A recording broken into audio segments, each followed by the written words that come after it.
Question 4. Eastern Shore District High School was added to the new school or addition and alteration list by the Halifax Regional School Board Governing Board in March 2016.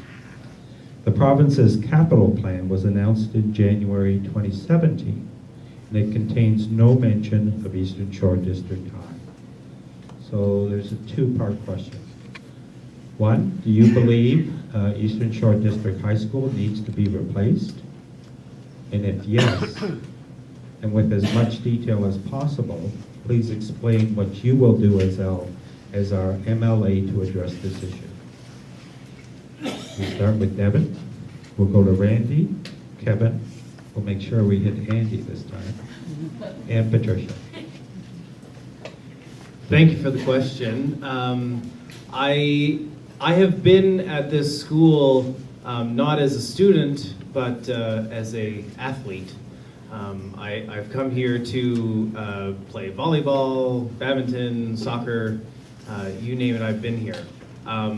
However, it wasn't until just before the election that I started to hear some of the main concerns coming from this building.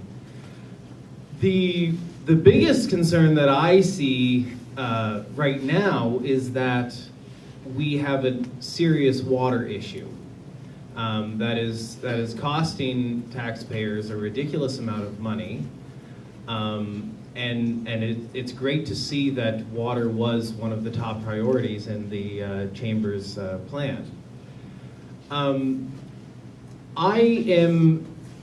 I wear two hats here. I wear one as a future politician and one as an educator. I see the problems as they exist right now. When you walk into this building, what are the sight lines for the administrative office to understand if there is a potential hazard coming into the school? Does anyone notice when they came in? There's a tiny glass window and one door because the rest of it has been boarded up and unfinished.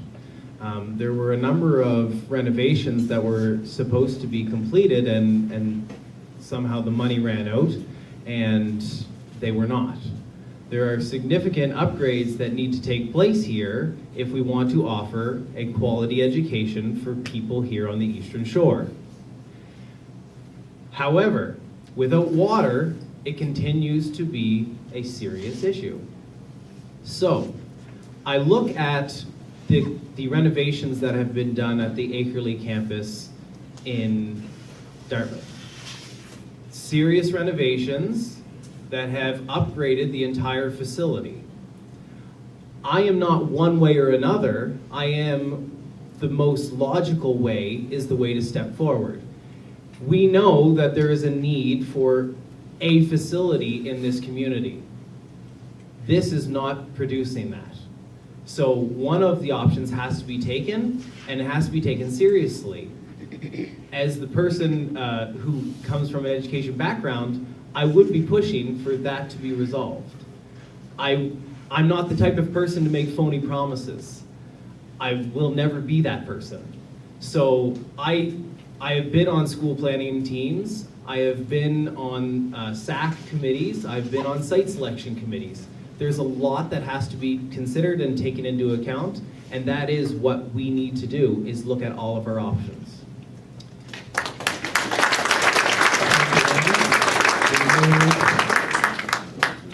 Sorry, we move to Randy now, at this end of the table.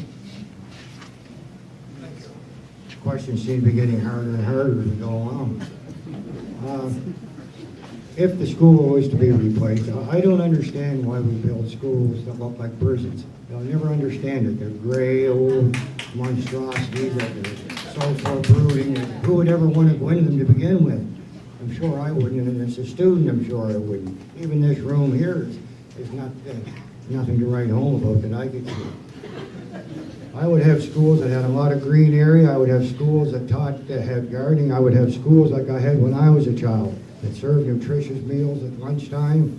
The teachers had the control, the parents had control, and that was it. They were community-run schools. As far as water, again, I don't understand, because in Hedgeador, when I lived there, we had the best water going. In Salmon River, which is not that far from Muscatawbet Harbor, water could very easily be piped. In Salmon River, I have a pipeline that runs to the highway from the water on the other side of the road into my taps, gravity fed. It runs through a swamp, and it's the best water going, and there's hundreds and hundreds and thousands of gallons run down over that hill. When it rains, water just runs off into the ocean like you can't imagine. So to be buying water in this area, in my way of thinking, is pretty silly. Even up in Myers Grant, a few kilometers years ago, people used to go to a well up there and get their water, their drinking water. So I don't know what the reason is why we're subjecting our young people, and particularly our young people, to one of the most disease-borne elements we have, and that being water in a school where, as I say, they're just developing. I, again, would have the luxury, if I was elected as an independent MLA, to concentrate on what is going on in the Eastern Shore. I wouldn't have to worry about the ferry down in Yarmouth or the Cabot Trail or any of those things. I wouldn't have to go through a boss or the backroom boys or a consultant to verbalize what I see the problem being. I would have that autonomy, and which would give me much more freedom and a louder voice. Thank you very much.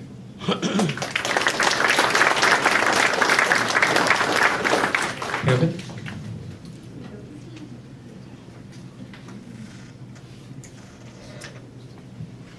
Thanks very much for the question, and most definitely, yes, this facility, I think, needs to be replaced.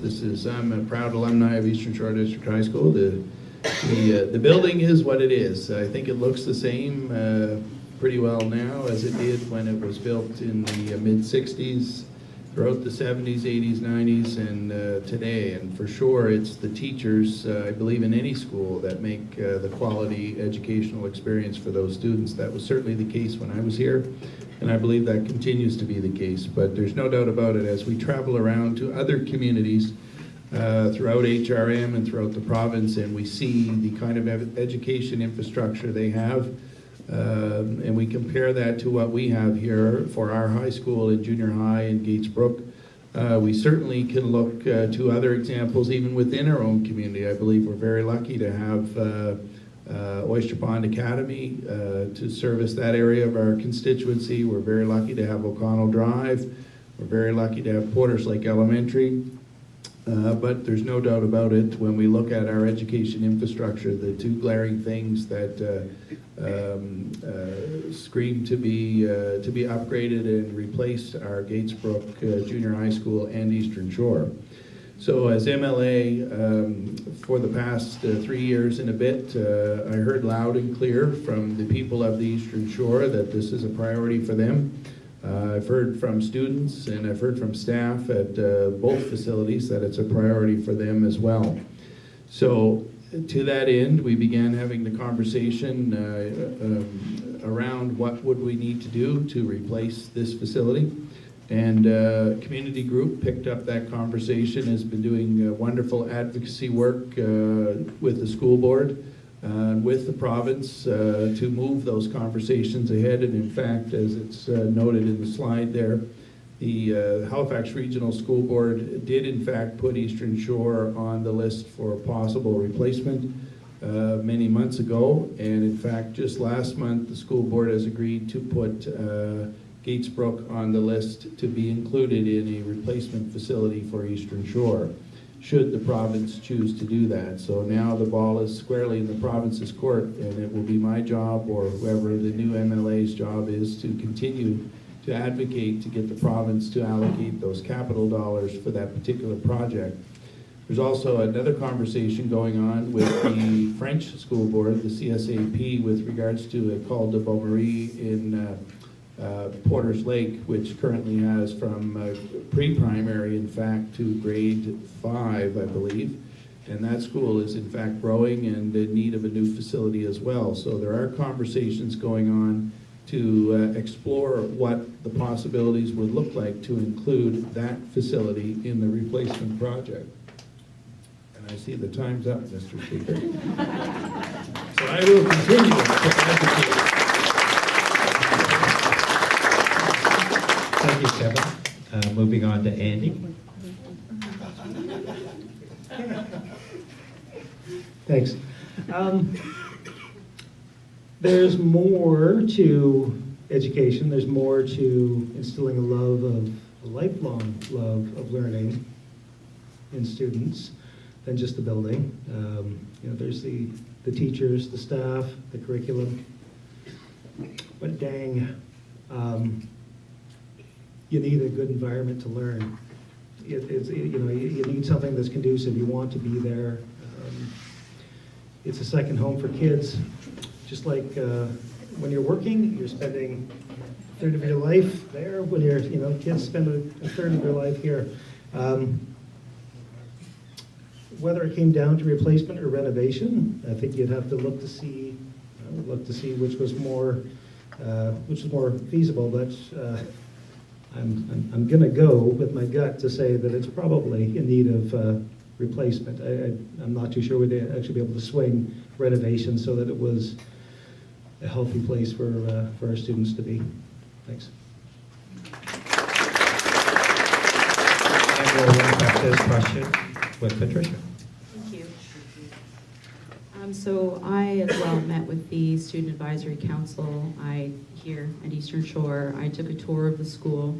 I learned of the safety issues that are still very present in this school.